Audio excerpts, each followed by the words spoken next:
Hello viewers.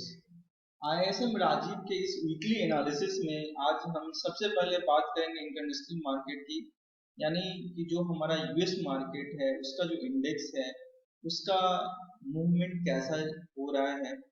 और इस index की बात हम इसलिए करेंगे क्योंकि यही इंडेक्स का क्यू लेकर के दुनिया के जितने भी मार्केट हैं वो चलते हैं, उनमें से एक हमारा भी मार्केट है।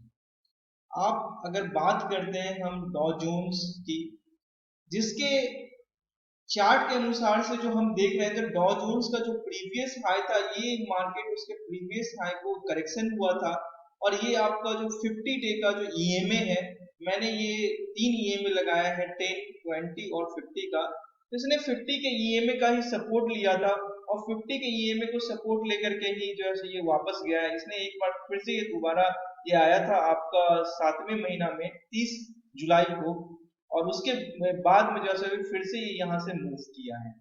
और यही चीज अगर हम S&P 500 की बात करते हैं, इसके अंतर्गत 50 स्टॉक्स है, और तो ये भी यही चीज दिखा रहा है कि इसमें भी हल्का सा करेक्शन होकर के, बट ये 20 का ईएमए का सपोर्ट लेकर के ये ऊपर की ओर चल दिया। तो ये अभी भी मार्केट में तेजी दिखा रहा है। और अगर हम नैस्डैक की बात करें तो आपका लास्ट फ्राइडे के दिन हल्का सा करेक्शन हुआ है, बट ये भी जो है ना आपका 20 के ईएमए को एक बार नीचे क्लोजिंग बेसिस पे इसने अपना क्लोज किया था, बट उसके बाद से फिर ये तेज है। तो इंटरनेशनल मार्केट में तब तक हमें मंदी नहीं दिखती है जब तक कि ये 20 का ईएमए के ऊपर में सस्टेन कर रहा है। अगर 20 के ईएमए के ऊपर अगर सस्टेन कर रहा है तो हम तेजी की बात करेंगे, और 20 ईएमए के नीचे जब ये सस्टेन करने लगेगा तब हम मंदी की बात करेंगे। तो अभी इंटरनेशनल मार्केट में तो तेजी ही है। और अगर हम अपना जो निफ्टी की अगर हम बात करें तो निफ्टी में भी आपको तेजी दिखेगा। और ये हमारा निफ्टी बैंक का चार्ट है और ये हमारा निफ्टी 50 का चार्ट है। तो ये भी आप देख रहे हैं कि ये बार बार जो है ये 20 के ईएमए को उसने सपोर्ट किया 11,136। तो जब तक मार्केट 20 के ईएमए के ऊपर है तब तक हम एक तेजी का ही रखेंगे सौदा, लेकिन हम अपने सौदे में हमेशा हल्का पोजीशन बनाएंगे। इसलिए क्योंकि मार्केट जिस जगह पे खड़ा है वहां से एक करेक्शन की संभावना है। करेक्शन हो भी सकता है और नहीं भी हो सकता है। तो इसलिए हम अपना पोजीशन अभी पॉजिटिव तरफ ही रखेंगे, लेकिन हल्का पोजीशन रखेंगे, कम पोजीशन रखेंगे, और इंट्राडे में कोशिश करेंगे कि हम इसको आरएफ कर लें। और सेम चीज आपका बैंक निफ्टी के साथ में। बैंक निफ्टी जब तक आपका 21,480 या 21,400 का जो लेवल है, जब तक ये ऊपर है इसके, तब तक इसमें भी तेजी का ही रूप दिख रहा है। अब हम बात करेंगे कि एफआई का, डीआई का और क्लाइंटों का जो डेरिवेटिव्स में पोजीशन है वो क्या बन रहा है, और उस पोजीशन को लेकर के हम मार्केट को क्या समझ सकते हैं। तो ये जो है आपका जो है ना, ये लास्ट जो फ्राइडे का डाटा है, इस लास्ट फ्राइडे के डाटा में आप देखोगे कि क्लाइंट आपका 6,889 कॉन्ट्रैक्ट लॉन्ग है, डीआई आपका 26,000 कॉन्ट्रैक्ट शॉर्ट है, और एफआई भी 18,000 कॉन्ट्रैक्ट लॉन्ग है। ये इंडेक्स का है। लेकिन यहाँ पे जब आप स्टॉक फ्यूचर में आते हो तो आप यहाँ पे देखते हो क्या कि यहाँ पे इन्होंने अपना पोजीशन कम लॉन्ग किया है। 3,18,589 पोजीशन ही इनके स्टॉक फ्यूचर में लॉन्ग है, जो कि कभी आप अगर बात करोगे इनके पिछले मंथ के डाटा से, तो पिछले मंथ का डाटा से अगर आप कंपेयर करोगे तो पिछले मंथ के डाटा में ये चीज बता रहा है कि इनका 5,25,000 कॉन्ट्रैक्ट लॉन्ग हुआ करता था। मतलब इन्हें जुलाई महीना में काफी तेजी दिख रहा था, और इन्हें अगस्त महीना में अब बहुत ज्यादा तेजी नहीं दिख रहा है। इसलिए ये क्या कर रहे हैं कि अब ये अपना पोजीशन हल्का कर रहे हैं। तो इसीलिए मैंने कहा कि हम लोगों का भी काम ये है कि अपना पोजीशन हल्का करें। पार्टी अभी चल रही है, पार्टी में मजा लेंगे। हम लोग भी अपना जो भी सौदा होगा वो पॉजिटिव तरफ है तो पॉजिटिव तरफ का सौदा करेंगे। लेकिन हमेशा जब पार्टी चल रही है और हमें अगर ये उम्मीद है कि हो सकता है कि यहाँ पे भगदड़ मच सकता है, तो हम अपनी सुविधा के लिए क्या करेंगे कि हम गेट के पास में खड़े रहेंगे, कि जैसे ही भगदड़ मचना शुरू हुआ तो सबसे पहले हम वहां से एग्जिट कर जाए। उसका रीजन क्या है, ये रीजन तो मैंने एक डेरिवेटिव डाटा से आपको बताया।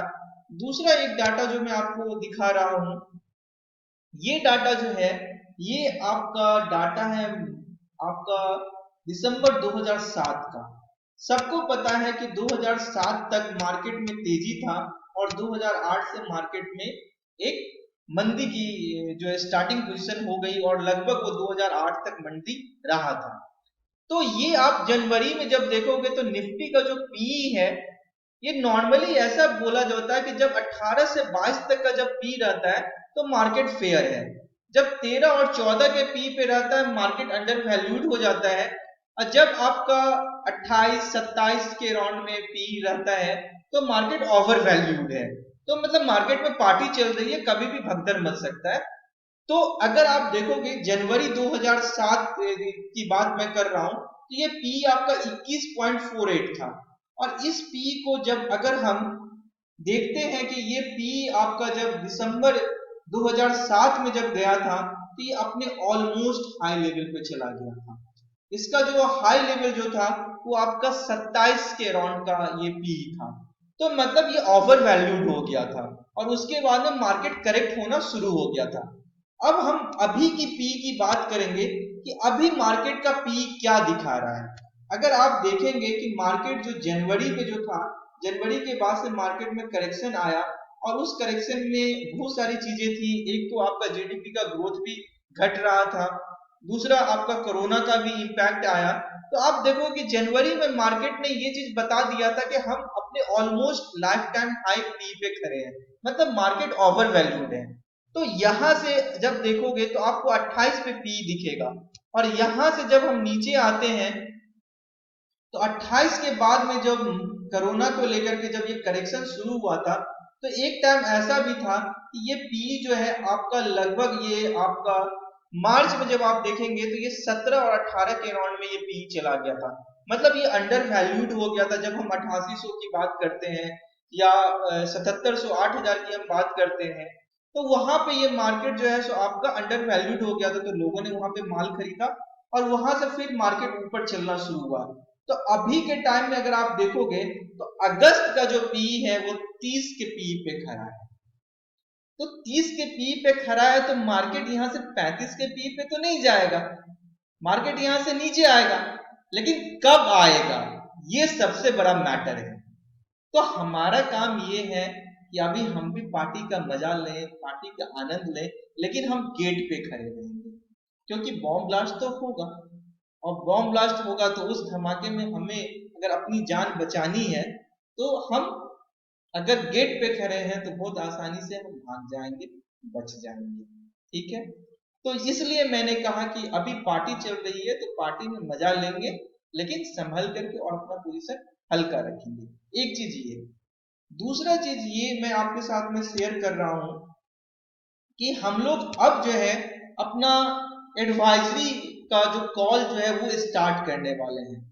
और नॉर्मली अगर किसी एडवाइजरी की कॉल की अगर आप बात करोगे तो आज के टाइम में सबका फीस जो है वो 5000 10,000 3,000 से एवं भी है, लेकिन हमारा जो फीस है वो मात्र हम 1,000 रुपया मंथली रखेंगे।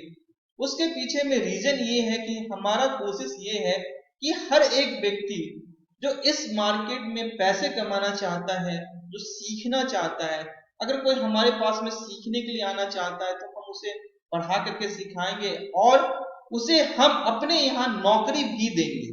अब हम ये काम भी स्टार्ट कर रहे हैं इसलिए क्योंकि हमने कुछ कंपनियों का फ्रेंचाइजी ले लिया है, और हमारा मकसद ये है कि जो बच्चे हमारे पास में पढ़ने के लिए आ रहे हैं तो आफ्टर 9 मंथ के बाद में उन्हें एक छोटा सा जो स्टार्टअप है वो स्टार्टअप जो हमने शुरू किया है उस स्टार्टअप में उन्हें भी हम भागीदारी दें और उन्हें भी एक शुरुआत करने का मौका दें।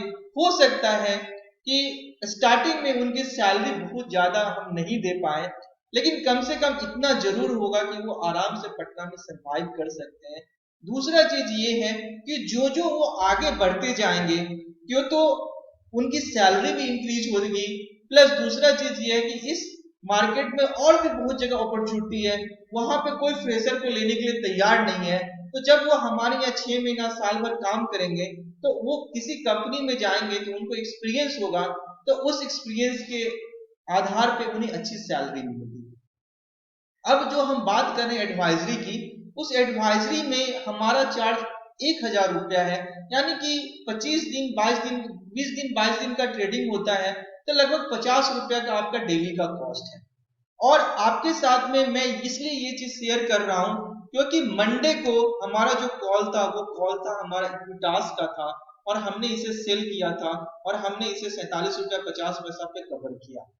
दूसरा, अगर ट्यूसडे की बात करोगे तो ट्यूसडे के दिन का हमारा जो कॉल था वो हमारा कॉल था, ये था आपका 112 रुपया 30 पैसा पे हमने अपोलो टायर में एंट्री किया था, और हमारा टारगेट 115 था। उसी दिन ये 116 पे बंद हुआ था, और इसका कॉल में भी जबरदस्त काम हुआ था।